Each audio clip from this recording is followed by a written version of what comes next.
So when I felt scared, I allowed myself to just feel it. When I felt upset, I allowed myself to cry.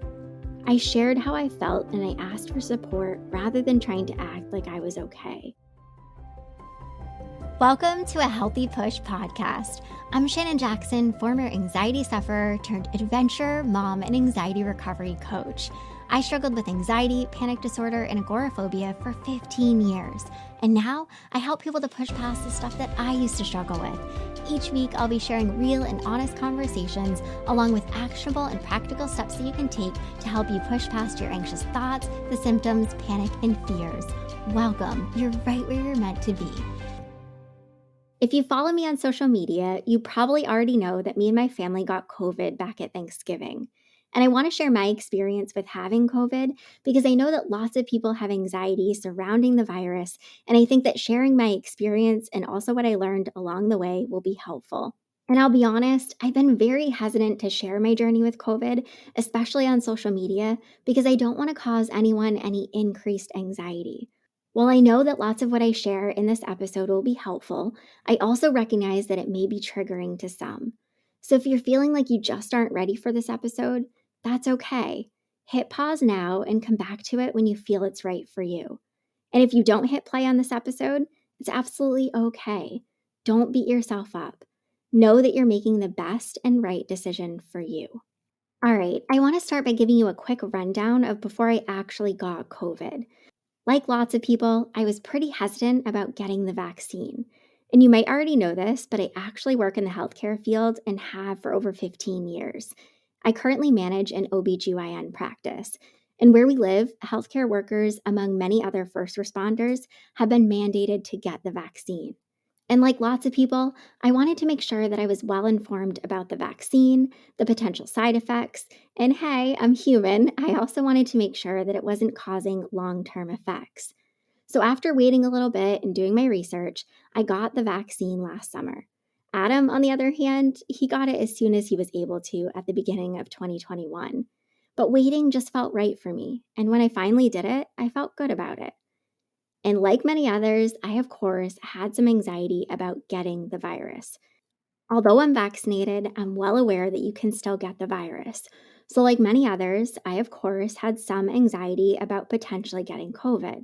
And even though Adam and I are both vaccinated, we have continued to mask while in public and practice other safety measures since Amelia is only 3 years old and isn't yet able to be vaccinated. The anxiety that I felt was truly centered around the fact that there were so many unknowns. I would have thoughts like, what will happen if I or Adam or Amelia gets it? Will we be okay? Will we have to go to the hospital? You know, all perfectly human responses surrounding getting COVID. And if you're a parent, you know how hard it is to see your child sick, never mind with a virus like COVID. And of course, Amelia was the first to show symptoms. She woke up in the middle of the night crying and sounding congested. And I honestly just thought, oh, she has a cold. And then the next day, my husband said that he wasn't feeling well. They were both congested, tired, and had runny noses. Then the next day, Adam woke up feeling even worse. So he went to get tested, and sure enough, his test came back positive. It was 2 days after Adam became symptomatic that I started to experience similar symptoms. So I went and got tested the following day, and sure enough, I tested positive. Luckily, through the entire experience, none of us developed a temperature or experienced any issues with our breathing. And Amelia was pretty much herself outside of being more tired than usual and being congested for a couple of weeks. We gave her Advil a couple of times, but that was it. And unlike Adam and I, she was lucky and didn't lose her sense of taste or smell. Adam's symptoms pretty much stayed the same and carried on for a little over a week, and then he started to improve with lots of water and over-the-counter cold medications. I, on the other hand, developed pretty severe chest congestion and a cough. It felt like a bad chest cold. And when my symptoms weren't improving, I found myself Googling, even though I know that Googling would do nothing but cause me to feel more anxious. So on day 5 of being symptomatic, rather than Googling some more, I reached out to my doctor to discuss my symptoms. I have a history of pneumonia, and I was concerned by the chest pressure and pain that I was experiencing that I now know is due to inflammation from the virus. So after talking to my doctor, she prescribed me antibiotics and steroids. Luckily, the medications helped, And I'm so glad that I called her because she was so helpful and reassuring. She explained that what I was experiencing was not uncommon and that the symptoms would slowly improve. And they did, with lots and lots of rest. I wasn't able to exercise for over a month, and I'm just now slowly getting back into my everyday exercise routine. And I'm going to be really honest. There were a few moments where I was really concerned and felt scared. There were moments where I questioned whether or not I was actually improving or if things would get worse. There were moments when I questioned whether or not I should go to the hospital. There were moments when I thought, what if my breathing becomes affected? There were tears, lots of overwhelm, and frustration. I want to take some time to share with you what I learned through having COVID and what helped me. I focus lots on the things that I have control of because the reality is there are always so many uncertainties present and things that we don't have control of. There are uncertainties surrounding getting the vaccine, getting the virus, what the outcome will be, and the list goes on. And unfortunately, we can't solve for these uncertainties. So, like many other things in life, it's much more beneficial and helpful to focus on what we have control of. Because when it comes down to it, where you choose to put your focus drives how you feel. So I slowed down and I focused on the basics. I drank lots of water, mostly hot water or tea. I rested. I took lots of warm, steamy showers. I asked for help and support. I soaked up the moments that I don't get very often. Moments where me, Adam, and Amelia are all together without work or life being in the middle. And sure, it wasn't as enjoyable because we were all sick, but it was still a really special moment that we don't often get. I also focused on allowing myself to feel what I was feeling when I felt it, rather than trying to push the feelings away. So when I felt scared, I allowed myself to just feel it. When I felt upset, I allowed myself to cry. I shared how I felt and I asked for support rather than trying to act like I was okay. And when I caught myself thinking about the coulds or mights, like if I'd have to go to the hospital or if my breathing would become affected, I chose to acknowledge that I couldn't solve for things that weren't happening. And I chose to stay in the present moment by getting present. I moved my body in the small ways that I was able to. I did some yoga with Amelia and just walking. I read, I watched TV, like way too much TV. I listened to music and podcasts. I wrote, and we also went for drives in the car to absolutely nowhere. I continued to choose not to try to figure anything out, and instead I chose to get present over and over again. Did it always work? Nope. But I chose to continue to take healthy action over allowing myself to ruminate. I also spent time practicing gratitude. I would literally walk around my house or stand in the shower and say out loud to my body, "Thank you for taking care of me. Thank you, lungs, for supporting me through this. Thank you, heart, for continuing to do an amazing job to support me. I appreciate my body supporting me and getting me through this.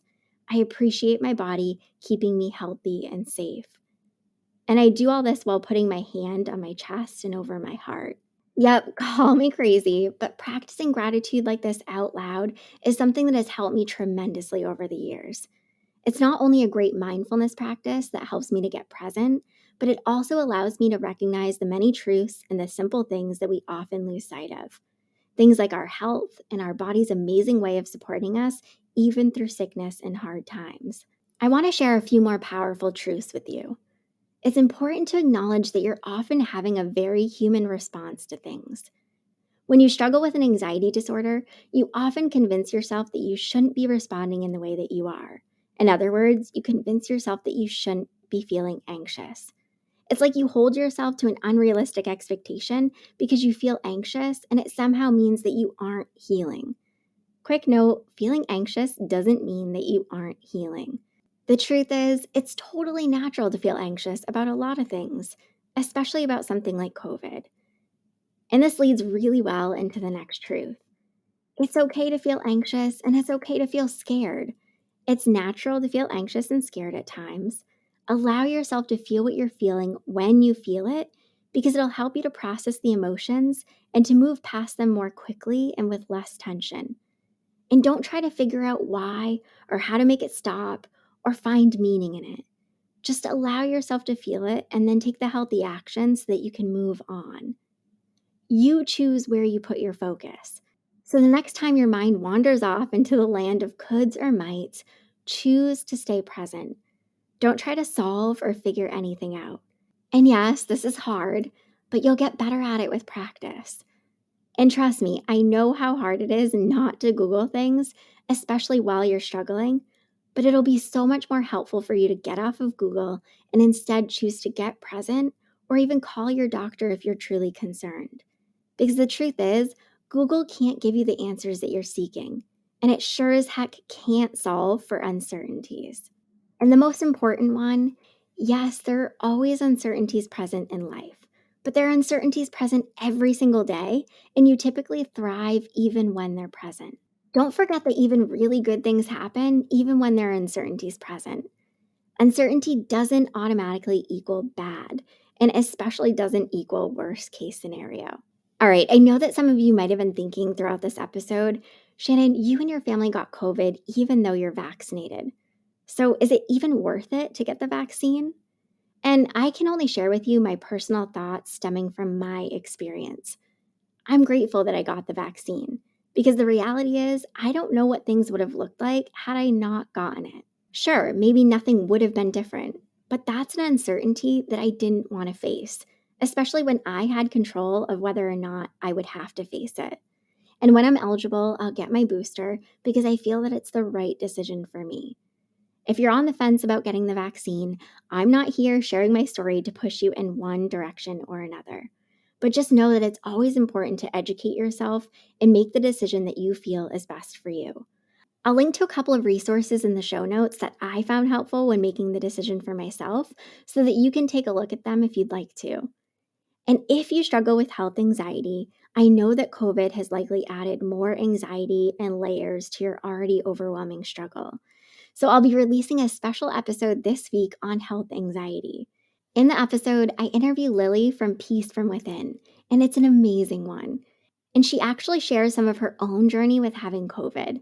So be sure to check it out because she provides some very practical and actionable steps you can take that will help you to heal. All right, until next time, friend, keep taking healthy action. I hope you enjoyed this episode of A Healthy Push. If you want more, head on over to ahealthypush.com for the show notes and lots more tips, tools, and inspiration that will support your recovery. And if you're hoping for me to cover a certain topic, be sure to join my Instagram community at A Healthy Push and let me know in the comments what you want to hear next.